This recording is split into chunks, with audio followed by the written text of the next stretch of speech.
Our second Distinguished Alumni Award recipient is also this morning's graduation speaker. Claire Sulmers and 2 million of her best friends and followers follows, curates, influences, and promotes multicultural fashion in some of the most exciting and closely watched physical and virtual spaces on the planet.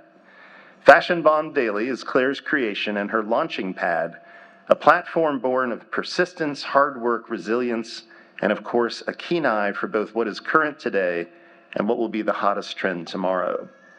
This would be enough to name Claire our distinguished alum, but there's more. She is a published author, an in-demand speaker, an e-commerce entrepreneur, and the leader of a team that is changing what and who is covered in the fashion media. Claire is also a devoted wildcat. It's one thing to say yes to accepting our Distinguished Alumni Award. It is quite another when that call comes with a request to be our graduation speaker. Claire was as enthusiastic about this second invitation as she was about the first. She crossed the stage herself just 24 years ago, so her story is not even in the middle chapters yet.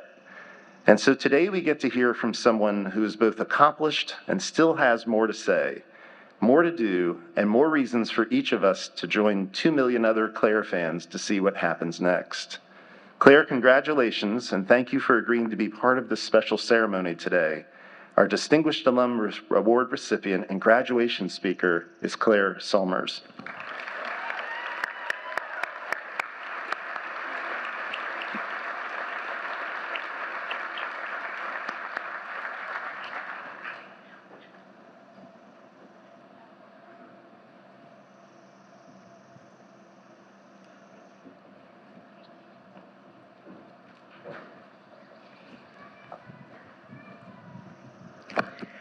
Good morning. I need a little more energy. Good morning. All right. Thank you, President Evans. Thank you, Westminster faculty, staff, and parents. And most importantly, thank you to all the bright and brilliant young minds of the class of 2023. Thank you for extending me the tremendous dual honor of not only receiving a Distinguished Alumni Award, but also giving your commencement speech today. It seems like only yesterday I was sitting right where you were. However, 18-year-old Claire would have never been up here speaking to you today.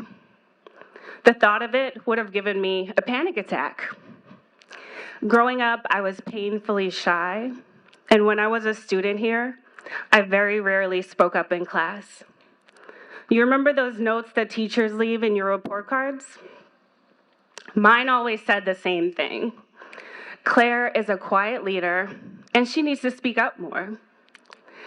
So when President Evans, called and asked me to give today's commencement speech, the 18-year-old in me wanted to scream, "No!" All the fears, anxieties, and insecurities of looking and sounding silly came flooding back. I thought long and hard about what I wanted to say to you today. And if I could also silence those lingering 18-year-old self-doubts. In preparation for this speech, I came across an old journal entry. And when I say old, I mean probably older than most of you here.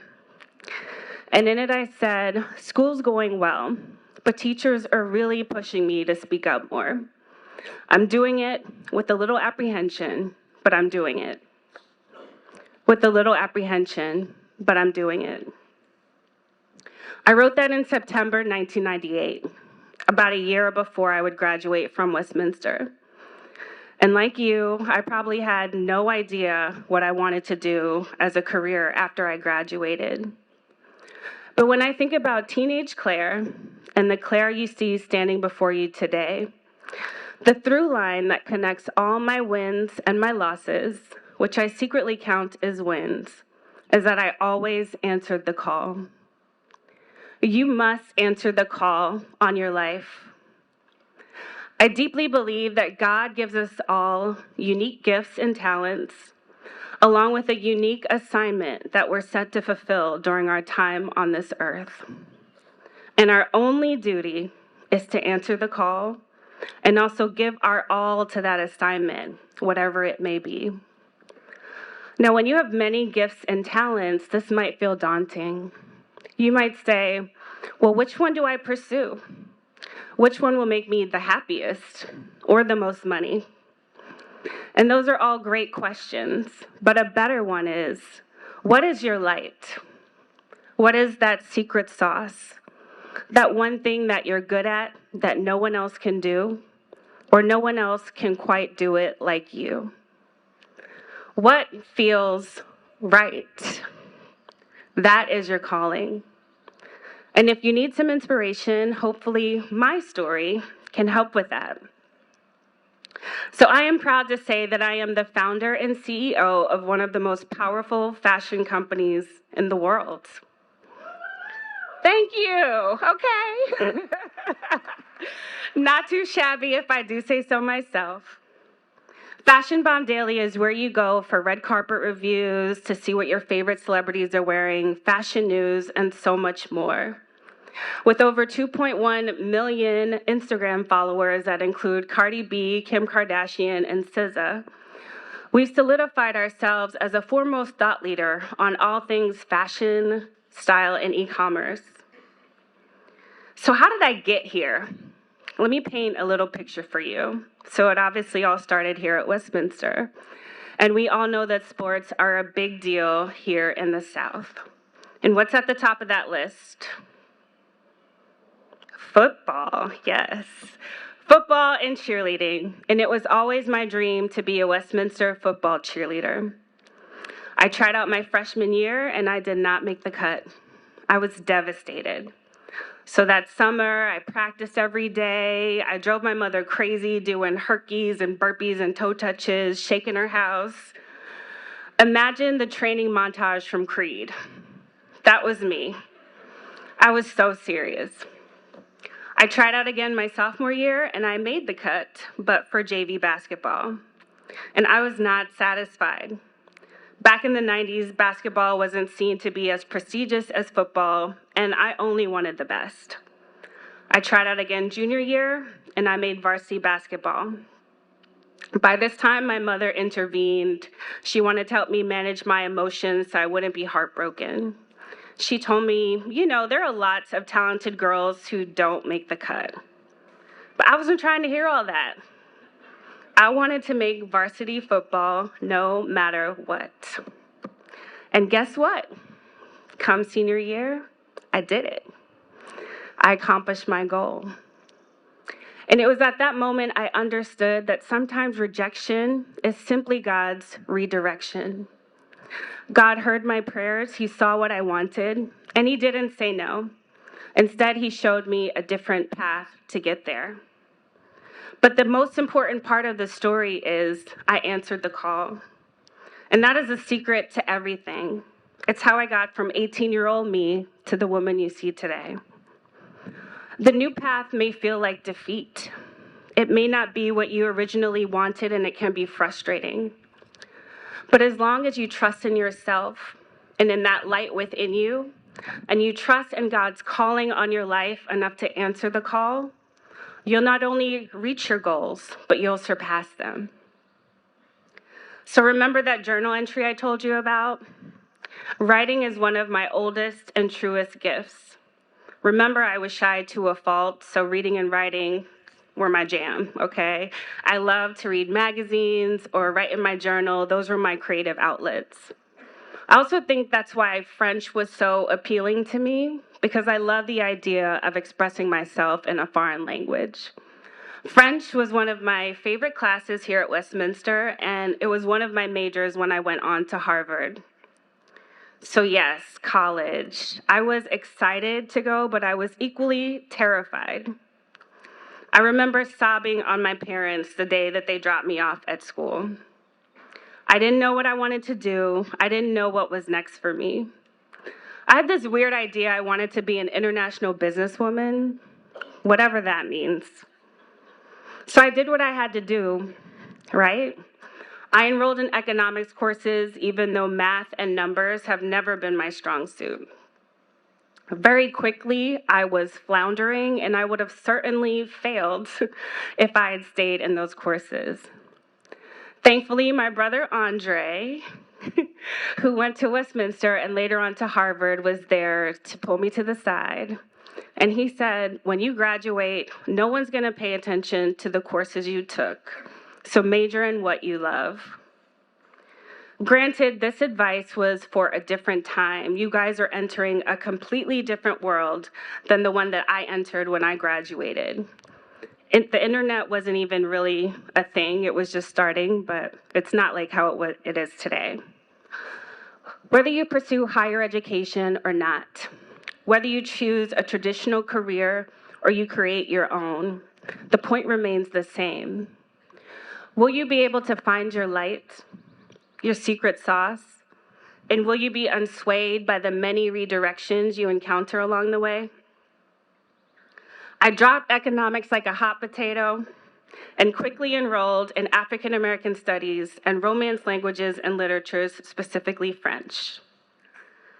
Now, I'm sure you're wondering, what on earth are you going to do with that degree? And you wouldn't be alone. My parents felt the same way. And I was unsure myself. But I knew that my light, my tenacity, and my trust in the process would never let me down. And I would never let myself down. After I graduated, I completed internships at Upscale, New York, and Newsweek magazines. You gotta intern, guys. You gotta do those internships. My life was a revolving door of internships until I landed my first big girl job at Real Simple magazine, which was a popular home magazine. I was in the research and fact-checking department, but you might know me by now. My eyes were set on a different peak. I wanted to work in the fashion department. So growing up, I was obsessed with fashion. I loved seeing all the fabulous clothes in movies, TV shows, and music videos. And fashion and style is in my blood. My grandfather, Hazley Newton, I'm not gonna look at my mom because she's gonna make me cry. Anyway, my grandfather, Hazley Newton, he owned his own tailor shop in Nassau, Bahamas called Books the Master's Touch. My mother used to make clothes for me, and she's a graduate of the High School of Fashion Industries in New York. And when my Haitian father, George Sulmers, passed away, I found out via his birth certificate that my grandmother, Odette Rigaud, was a dressmaker or a couturier. So this little light of mine has been in my family for quite some time. But back to my big girl job. So I was busy telling everyone and anyone who would listen of my desire to work in fashion. But they weren't trying to hear me. Finally, I marched right into the fashion editor's office and told her of my dreams, and she very bluntly said, "You don't want to work in fashion. People are mean and judgmental. They'll look you up and down and dismiss you." It was pretty harsh, but she wasn't completely wrong. There are mean people in fashion, and some of them have probably judged me, but none of that mattered to me. After getting shut down by that editor, I felt defeated and stifled. I needed a creative outlet, but it wasn't being given to me. So guess what? I made my own. In 2006, at 25 years old, I created Fashion Bomb Daily, the blog that would change the entire trajectory of my life. I got the name from one of my Westminster high school best friends, Tara, who said that everything that was fly or good was thebomb.com. I put fashion in there, and that's how I got my name. It's okay, you can laugh. When I began blogging, I was doing it as a way to showcase my writing skills, my calling, and my passions for fashion and style, my light. This was before the age of the influencer. Websites weren't really a thing yet.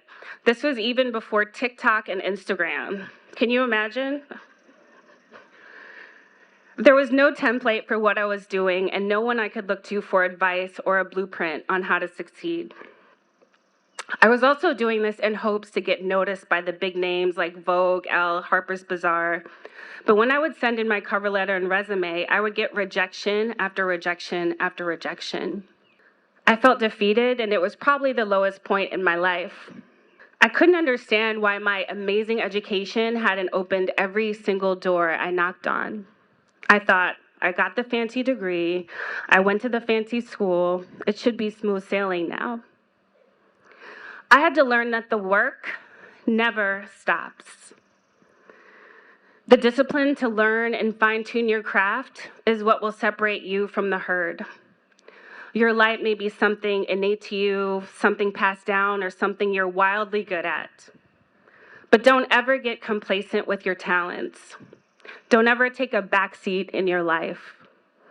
I want you to remove the word expert out of your vocabulary because there is always, always, always something else to learn. At 28, I took another leap of faith. I was frustrated at my job, so I quit. And I moved to Paris, the city of lights, to put my French degree to some use. I knew exactly one person there, and I had approximately $2,000 saved. This was probably the biggest risk I had ever taken in my life. I felt the fear and self-doubt come galloping back. I can see in people's eyes their own skepticism and doubts in me and my plan, but I knew that this was my path and this was my calling.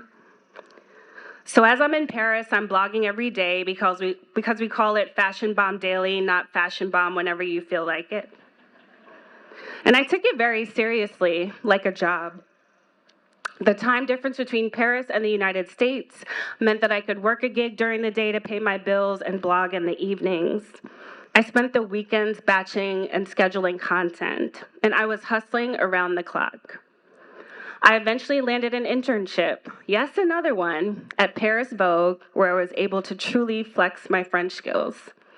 After 3 months at Paris Vogue, I got a freelance position at Italian Vogue, where I was able to cover international fashion weeks in Paris, New York, Milan, and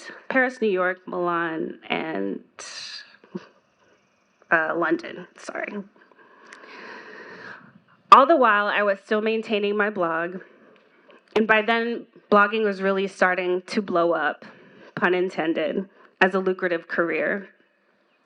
Bloggers were being invited to sit front row next to editors, celebrities, and stylists, and I could see the light. I could see that my hard work, my persistence, and dedication to my calling were finally starting to pay off. And by the time I turned 30, after 2 years in Paris, my little blog that started as a hobby was doing so well that I was able to live full-time from it. This blog that might have made some people give me the side eye had suddenly become an amazing career. Won't he do it? And today, almost 17 years since I started my blog, almost your entire lives, I've now received 2 major investments, generated millions in revenue, and went from interning at Vogue to being featured in Vogue. I have a team of contributors from, okay, we can clap for that. We have a team of contributors from around the world who maintain our social media, website, and e-commerce platforms. We contribute to the discourse of fashion by showcasing the beauty of global diversity, all the while giving designers a platform to showcase their talent. I was able to create the job and life of my dreams because I answered the call. The light that each and every one of you has is how you're going to build the life of your dreams. And your trail to that light is yours to blaze. And that's the fun part. You can be as conventional or unconventional as you want, as long as it feels right to you. And it doesn't have to make sense to your friends or your family, because only you know the calling on your life, and only you can answer it. Remember that you have a higher purpose, and that the path you're on is yours alone. My senior yearbook quote was by the late, great, Notorious B.I.G., and I would like to share it with you as I sign off today. Stay far from timid, only make moves when your heart's in it, and live the phrase, the sky's the limit. Your light, your calling could be the next big, unimaginable thing that will change the world. And soon enough, you'll be at your alma mater, giving the commencement speech, making 18-year-old you so very proud. The sky's the limit, class of 2023. Go forth, answer the call, and shine on. Go Wildcats!